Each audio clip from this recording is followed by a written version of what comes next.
रहने वाला है।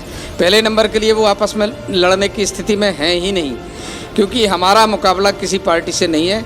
हम जनमानस के सेवक हैं और जनता हमसे निरंतर जुड़ी है और पिछले वर्ष की अपेक्षा इस बार और ज़्यादा अधिक जुड़ रही है।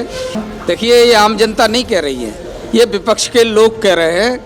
आम जनता तो ये कह रही है मोदी और योगी जैसा कोई नेतृत्व देने वाला भविष्य में होने वाला ही नहीं है। ये तो देवतुल्य, बिल्कुल ईश्वरीय व्यक्तित्व के धनी हैं दोनों लोग, और जनता के साथ जो काम जनता को होना चाहिए था वो सब कर रहे हैं। जनता की चिंता, जनता को भोजन की व्यवस्था, जनता को आवास। तो दूसरी पार्टियों के प्रत्याशियों को क्या कहना है आपका? दूसरी पार्टियों के प्रत्याशी में पहले जो पार्टी के प्रत्याशी हैं, अब यानी बसपा के जो प्रत्याशी हैं, पिछले 2012 में मेरे साथ सपा से चुनाव लड़े थे। अब जो सपा के प्रत्याशी हैं वो 12 में मेरे साथ बसपा से चुनाव लड़े थे।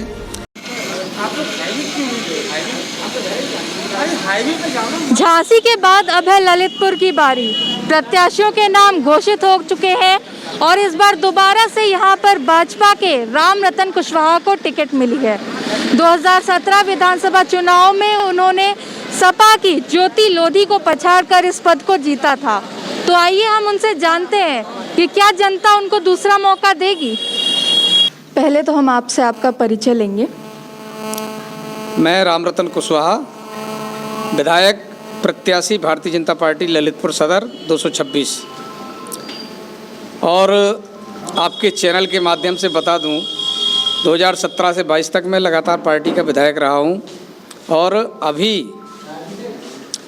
फिर से पार्टी ने आम जनमानस के आग्रह को देखते हुए मुझे फिर से प्रत्याशी बनाया है। और मैं प्रत्याशी के नाते जितने क्षेत्र में अभी तक घूमा हूँ, निश्चित रूप से 2017 के जो परिणाम थे उस परिणाम से भी अधिक मतों से मैं इस बार जीतने वाला हूँ। तो इस बार आप किन मुद्दों पर चुनाव करेंगे? देखिए, हमारी भारतीय जनता पार्टी की सरकार ने, योगी जी की सरकार ने पूरे प्रदेश में जो कानून व्यवस्था का राज चलाया है, गुंडागर्दी बंद हुई है, अमन चैन और शांति का वातावरण पूरे प्रदेश में है। सबसे बड़ा मुद्दा यह शांति वाला है और हमारे आम जनमानस के अंदर जो संदेश गया है कि पार्टी ने बहुत अच्छा काम किया है। विकास के दृष्टि से भी प्रदेश में जो काम हुए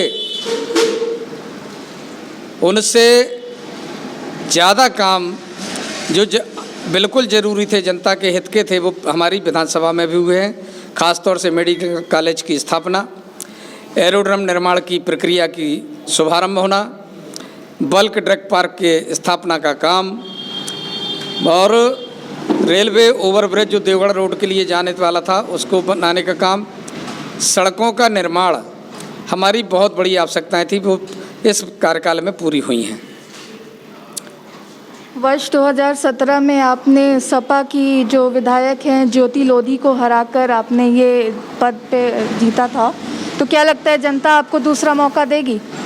बिल्कुल, जनता निश्चित रूप से दूसरा मौका हमें देने जा रही है। पिछले वर्ष 2017 में सपा की प्रत्याशी ज्योति लोधी हमसे बहुत पीछे रही थी और मैं 68,000 से वो चुनाव जीता था। अब की बार जो प्रत्याशी हमारे सामने हैं, उन प्रत्याशियों में एक होड़ ये लगी है कि दूसरे नंबर पर कौन रहने वाला है। पहले नंबर के लिए वो आपस में लड़ने की स्थिति में हैं ही नहीं, क्योंकि हमारा मुकाबला किसी पार्टी से नहीं है। हम जनमानस के सेवक हैं और जनता हमसे निरंतर जुड़ी है और पिछले वर्ष की अपेक्षा इस बार और ज़्यादा अधिक जुड़ रही है। मैं निश्चित रूप से ये कह सकता हूँ कि ललितपुर के आम जनमानस और आम मतदाता का जो रुझान है उसको देखते हुए भारतीय जनता पार्टी ललितपुर सदर से बहुत अच्छे वोटों से जीतने वाली है। तो दूसरी पार्टियों के प्रत्याशियों को क्या कहना है आपका? दूसरी पार्टियों के प्रत्याशी में पहले जो पार्टी के प्रत्याशी हैं, अब यानी बसपा के जो प्रत्याशी हैं, पिछले 2012 में मेरे साथ सपा से चुनाव लड़े थे। अब जो सपा के प्रत्याशी हैं वो 12 में मेरे साथ बसपा से चुनाव लड़े थे। यानी ये लोग केवल माननीय बनने के लिए लगातार एक दूसरी पार्टी में घूम रहे हैं। कोई इनका स्थिर नहीं है, स्थिर रहते नहीं है किसी पार्टी के, ये इनको कोई लाभ वो नहीं है, जनता से भी इनका कोई संबंध सरोकार नहीं है। ये तो केवल माननीय बनने के लिए ये सब काम कर रहे हैं, आज इस पार्टी में कल उस पार्टी में, और लगातार घूम रहे हैं। महंगाई और बेरोजगारी जिस तरह से बढ़ रही है, तो इस पर आपका क्या कहना है? देखिए, महंगाई के संबंध में मैं बता दूं, कोरोना के टाइम से हमारी मोदी सरकार निरंतर आम जनता को खाद्यान्न वितरण कर रही है, और खाद्यान्न के साथ साथ दाल है, नमक है, तेल, खाद्य तेल है, ये सब भी दे रही है। और जहाँ तक प्रश्न महंगाई का है, लोग कहते महंगाई है, कोविड के पीरियड में निश्चित रूप से इन सब चीज़ों का बढ़ना स्वाभाविक था, क्योंकि हमने आम जनमानस को जो सुविधाएं दी हैं उससे हमें विदेशी आयात बहुत करना पड़ा है। ख़ासतौर से खाद्य तेल जो हमारे यहाँ उपलब्धता नहीं है, वो हम विदेशों से मंगाते हैं, उसकी वजह से ये महंगाई बढ़ी है। और अब रोजगार के संबंध में बता दें, 3.5 लाख लोगों को हमारे मोदी जी ने संविदा पर नौकरी दी, 4.5 लाख लोगों को सरकारी नौकरियां दी, और कौशल विकास के माध्यम से हजारों लोगों को स्वतः रोजगार के तहत प्रधानमंत्री मुद्रा लोन में उनको रोजगार करने का सिस्टम तैयार कराया, और वो नौकरी देने वाले बने। ऐसे कई लोग हमारी इस स्थान पर काम कर रहे हैं। तो आम जनता कह रही है कि भाजपा खाली जो है आंकड़े निकालती है, ज़मीनी स्तर पर कोई नौकरियां नहीं है, किसी को आज तक नौकरी नहीं मिली है। देखिए, ये आम जनता नहीं कह रही है, ये विपक्ष के लोग कह रहे हैं। आम जनता तो ये कह रही है मोदी और योगी जैसा कोई नेतृत्व देने वाला भविष्य में होने वाला ही नहीं है। ये तो देवतुल्य, बिल्कुल ईश्वरीय व्यक्तित्व के धनी हैं दोनों लोग, और जनता के साथ जो काम जनता को होना चाहिए था वो सब कर रहे हैं। जनता की चिंता, जनता को भोजन की व्यवस्था, जनता को आवास, बिजली, और ख़ास तौर से गैस के कनेक्शन और शौचालय, ये सारी व्यवस्था हमारी सरकार ने की है। इसलिए विपक्ष के लोग ये तंज कसते हैं कि भाजपा केवल आंकड़े देती है। सही बात यह है कि ये लोग कुर्सियों के पीछे पागल हो गए हैं, दीवाने हो गए हैं, इनकी रातों की नींद खराब हो गई है। केवल और केवल सपने में भी कुर्सी हथियाने के लिए वह सब सपने देखते रहते हैं कि इन किन प्रकार योगी जी को प्रदेश से हटा सकें, जबकि उनकी ये शिक्षा की पूर्ति आम जनमानस कभी होने देने वाला नहीं है। निश्चित रूप से फिर से पूर्ण बहुमत की सरकार माननीय योगी जी की बनेगी। ललितपुर में जो रोजगार का मुख्य माध्यम है वो क्या है? ललितपुर में रोजगार का मुख्य माध्यम तो हमारा कृषि है। कृषि आधारित व्यापार हमारे यहाँ होता है।